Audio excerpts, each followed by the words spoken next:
تعالی علیہم اجمعین کی سیرت کو اجاگر کرنا، صحابہ کرام رضوان اللہ تعالی علیہم اجمعین کے معیار حق ہونے کو ثابت کرنا، یہ لازمی اور لابودی اور ضروری ہے۔ میرے عزیز ساتھیوں، دین اسلام اس معاشرے میں نبی پاک صلی اللہ علیہ وآلہ وسلم کے مبارک زندگی میں نبی اکرم صلی اللہ علیہ وآلہ وسلم کے صحابہ کے سامنے وحی اتری ہے، اور تقریباً 23 سال میں یہ دین مکمل ہوا ہے۔ رب نے اعلان کیا الیوم اکملت لکم دینکم واتممت علیکم نعمتی ورضیت لکم الاسلام دینا۔ اللہ رب العزت نے اعلان کر دیا کہ میں نے آج کے دن آپ کے لیے دین کو کامل اور مکمل کر دیا۔ وَرَضِيتُ لَكُمُ الْإِسْلَامَ دِينًا۔ نبی پاک صلی اللہ علیہ وآلہ وسلم پر وحی اتر رہی ہے، صحابہ کے سامنے نبی اکرم صلی اللہ علیہ وآلہ وسلم کی وحی کو محفوظ کرنے والے، وحی کو لکھنے والے صحابہ ہے۔ نبی پاک صلی اللہ علیہ وسلم کے پیغام کو پہنچانے والے امت تک صحابہ ہے۔ اگر صحابہ نہ ہوتے میرے عزیز ساتھیوں، آج ہمیں یہ پتہ نہیں ہوتا، آج دین کے بارے میں ایک حرف کا علم نہیں ہوتا، آج ہم مسلمان نہ ہوتے، اگر صحابہ نہ ہوتے آج دین ہم تک نہ پہنچتا۔ لیکن صحابہ نے الحمدللہ حرف بحرف اور ہر ایک چیز کو امانت کے ساتھ امت تک پہنچایا۔ نبی اکرم صلی اللہ علیہ وآلہ وسلم کی یہ صحابہ جن کے متعلق میرا رب فرما رہے ایمان لانا ہے، فَإِنْ آمَنُوا بِمِثْلِ مَا آمَنْتُمْ بِهِ فَقَدْ اهْتَدَوْا۔ ایمان لانا ہے تو صحابہ جیسے ایمان لاؤ ہدایت یافتہ ہو جاؤ گے۔ میرا عزیز ساتھیوں، صحابہ کرام رضوان اللہ تعالیٰ علیہم اجمعین کیا کرتے تھے؟ صحابہ کرام رضوان اللہ تعالیٰ علیہم اجمعین نبی اکرم صلی اللہ علیہ وسلم کے دین کو محفوظ کیا کرتے تھے، اور نبی پاک صلی اللہ علیہ وآلہ وسلم کے پاس ساری دن اور ساری رات بیٹھا کرتے تھے۔ نبی اکرم صلی اللہ علیہ وآلہ وسلم جو اعمال و افعال اللہ رب العزت کی طرف سے وحی کے ذریعے سے اترتے تھے، صحابہ اس کو دیکھ کر اس کو نوٹ فرمایا کرتے تھے۔ نبی اکرم صلی اللہ علیہ وآلہ وسلم کے دور میں اصحاب صفہ کا ایک چبوترا تھا، اور نبی اکرم صلی اللہ علیہ وآلہ وسلم کے اس معجزے میں جو کہ ایک پیالہ کئی لوگوں کے لیے اللہ رب العزت نے کافی اور شافی قرار دیا، اس معجزے میں اصحاب صفہ کی تعداد کے متعلق علماء نے لکھا ہے کہ اصحاب صفہ کی تعداد کم سے کم 80 یا 70 ہوا کرتے تھے، اور زیادہ سے زیادہ 300 تک تعداد اصحاب صفہ کا ہوا کرتے تھے۔ یہ نبی اکرم صلی اللہ علیہ وآلہ وسلم سے دین کو حاصل کرتے، اور یہ دین سینہ بسینہ آج مجھے اور آپ تک پہنچا ہے۔ اگر یہ صفہ والے نہیں ہوتے، یہ مدرسے والے نہ ہوتے، جو چبوترا تھا، ابو ہریرہ رضی اللہ تعالیٰ عنہ ایک دن بھوک سے نڈال ہوئے دورے آیا کرتے تھے، صفہ کا طالب علم ہے، اور میرے عزیز ساتھی اس صفہ کے مدرسے میں پڑھنے والا طالب علم ہے۔ آج مدارس کے خلاف کہا جا رہا ہے، مدارس کو قومی ادارے میں لانے کی ضرورت ہے۔ میرے مدرسے کی تاریخ میں آپ کو بتاؤں گا، میرے مدرسے میں پڑھایا کیا جاتا ہے، میرے مدرسے کو کس نے ایجاد کیا، میرے مدرسے کے شاگرد، میرے مدرسے کے تلامذہ، میرے مدرسہ کے اصحاب کون تھے؟ اصحاب صفہ کے مدرسے میں پڑھنے والے طلبہ۔ ابو ہریرہ رضی اللہ تعالیٰ عنہ اپنا واقعہ سناتا ہے کہ بھوک سے نڈال ہوا، صحابہ کہتے تھے اس پر میرگی کا دورہ آتا ہے، فرماتے ہیں مجھ پر میرگی کا دورہ نہیں آتا تھا، میں بھوک کی وجہ سے بلبلاتا تھا، بھوک مجھ پر آتی اور اس کی وجہ سے بے ہوش ہو جاتا۔ ایک دن بھوک نے نڈال کیا، باہر آیا تاکہ میری کوئی مدد کرے، میری کوئی معاونت کرے۔ ابو ہریرہ رضی اللہ تعالیٰ عنہ باہر آئے، عمر بن خطاب رضی اللہ تعالیٰ عنہ سلام کیا، السلام علیکم، حالت پوچھی اور گزر گئے۔ اس کے بعد حضرت ابوبکر صدیق رضی اللہ تعالیٰ عنہ سلام کیا، حالت پوچھی گزر گئے۔ اس کے بعد آقا دو جہاں سردار انبیاء محمد عربی صلی اللہ علیہ وسلم، ذرا زور سے ذرا محبت سے صلی اللہ علیہ وسلم آئے، اور ابو ہریرہ رضی اللہ تعالیٰ عنہ سے پوچھا کیا ہوا ابو ہریرہ، بھوک نے نڈال کیا؟ ابو ہریرہ رضی اللہ تعالیٰ عنہ عرض کرنے لگے اللہ کے رسول بالکل آپ صحیح سمجھے ہیں۔ نبی پاک صلی اللہ علیہ وآلہ وسلم نے صحابی کو تسلی دینے کے لیے عرض کیا، اپنا دامن اٹھایا اور کہا ابو ہریرہ بھوک کی وجہ سے آپ کے پیٹ پر ایک پتھر ہے، لیکن نبی پاک صلی اللہ علیہ وسلم نے اپنا دامن اٹھایا تو نبی پاک صلی اللہ علیہ وآلہ وسلم کے پیٹ پر 2 پتھر تھے۔ نبی اکرم صلی اللہ علیہ وآلہ وسلم نے ابو ہریرہ رضی اللہ تعالیٰ عنہ کو ہاتھ سے پکڑا، صفہ کے مدرسے میں لے گئے، اتنے میں دودھ کا پیالہ آتا ہے، نبی اکرم صلی اللہ علیہ وآلہ وسلم نے ابو ہریرہ رضی اللہ تعالیٰ عنہ کو بلایا اور کہا یہ صحابہ پر تقسیم کرو. ابو ہریرہ رضی اللہ تعالیٰ عنہ دل میں کہنے لگے بھوک مجھے لگی ہے لیکن میرے آقا کا حکم ہے کہ آپ اور پر تقسیم کرو, ایک پیالہ ہے. نبی اکرم صلی اللہ علیہ وآلہ وسلم کی صحابی نے حکم کی تعمیل کرتے ہوئے صحابہ پر اس دودھ کو تقسیم کیا, ہر ایک نے پیا, پیالہ اسی طرح بھرا ہوا ہے. نبی اکرم صلی اللہ علیہ وآلہ وسلم نے ابو ہریرہ رضی اللہ تعالیٰ عنہ کو بٹھایا اور کہا بیٹھ جاؤ, یہ دودھ آپ پیو.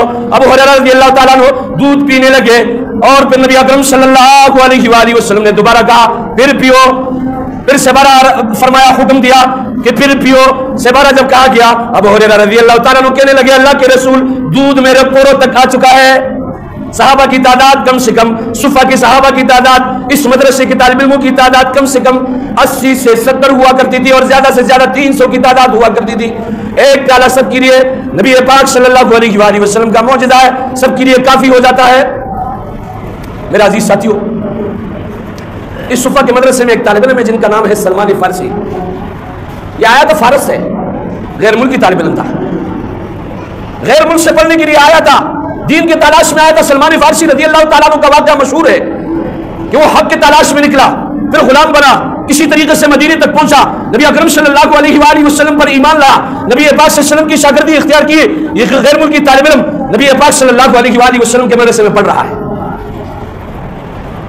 ہمارے استاد فرمایا کرتے تھے آج اگر پاکستان میں کوئی ادارے ہیں جو پاکستان کے نیکنامی کے سبب بنتے ہیں, وہ دو ادارے ہیں, ایک مدارس اور ایک تبلیغی جماعت.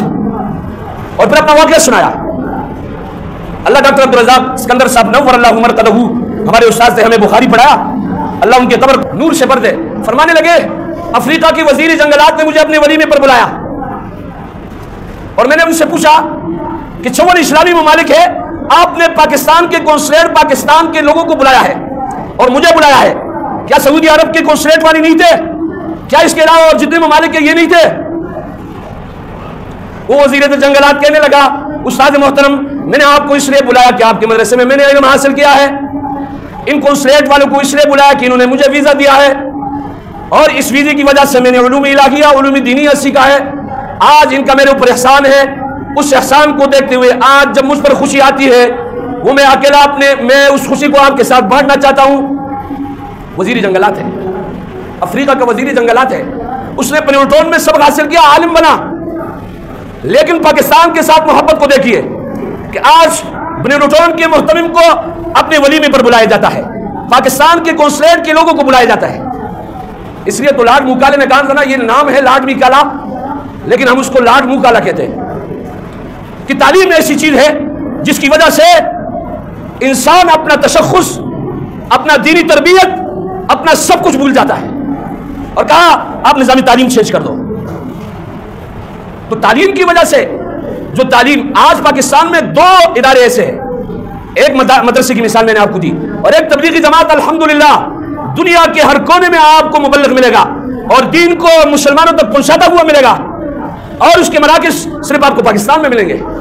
آج جتنی رکاوٹیں ہیں یا تو مدارس کے لیے ہے یا ان مبلغین کے لیے, دینداروں کے لیے.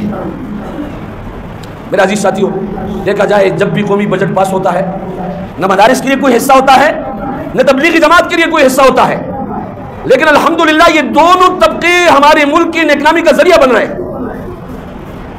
اور اس کی وجہ سے ہمارا ملک دیکھیں ہم نے سب کچھ کو بگاڑ دیا ہے. دو چیزیں ایسے جیسے مدرسے کا تعلیم ہے یا تبلیغی سلسلہ ہے, علماء کے سرپرستی میں چل رہا ہے, الحمدللہ محفوظ ہے, اور لوگ باہر ممالک سے دینی مدارس میں پڑھنے کے لیے آ رہا ہے. آج ہم اعلیٰ تعلیم حاصل کرنے کے لیے لوگ وہ آکسفورڈ بھیجتے نا, اس طریقے سے اور اداروں میں بھیجتے ہیں اعلیٰ تعلیم حاصل کرو, کیمبرج بھیجتے ہیں نا, لیکن دینی اعلیٰ تعلیم حاصل کرنے کے لیے اگر کوئی آتا ہے تو وہ پاکستان کا رخ کرتا ہے, وہ پاکستان کا رخ کرتا ہے اور پاکستان سے علوم الہیہ اور علوم دینیہ حاصل کرتے ہیں, چاہے وہ عرب کی کیوں نہ ہو.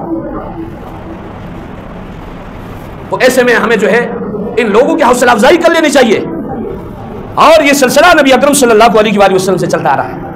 ابو ہریرہ رضی اللہ تعالیٰ عنہ ایک دن مدینے کے بازار میں نکلے اور سارے تجار سے کہا ارے تم یہاں کیا کر رہے ہو؟ مسجد نبوی میں نبی پاک صلی اللہ علیہ وسلم مسجد نبوی میں نبی پاک صلی اللہ علیہ وآلہ وسلم کا میراث تقسیم ہو رہا ہے. ابو ہریرہ رضی اللہ تعالیٰ عنہ مسجد نبوی کی طرف دوڑتے ہوئے آئے اور میرے عزیز ساتھیوں صحابہ کرام رضوان اللہ تعالیٰ مجمعین ان کے پیچھے آئے. جب مسجد میں دیکھا حلقہ لگا ہوا ہے, ابو ہریرہ رضی اللہ تعالیٰ عنہ کے پیچھے آنے والے صحابہ نے ابو ہریرہ رضی اللہ تعالیٰ عنہ کو ملامت کیا کہ ابو ہریرہ آپ بھی جھوٹ بولتے ہو. ابو ہریرہ رضی اللہ تعالیٰ عنہ فرمانے لگے العلماء ورثۃ الانبیاء وان الانبیاء لم يورثوا دینارا ولا درہما وانما ورثوا العلم فمن اخذه اخذ بحظ وافر.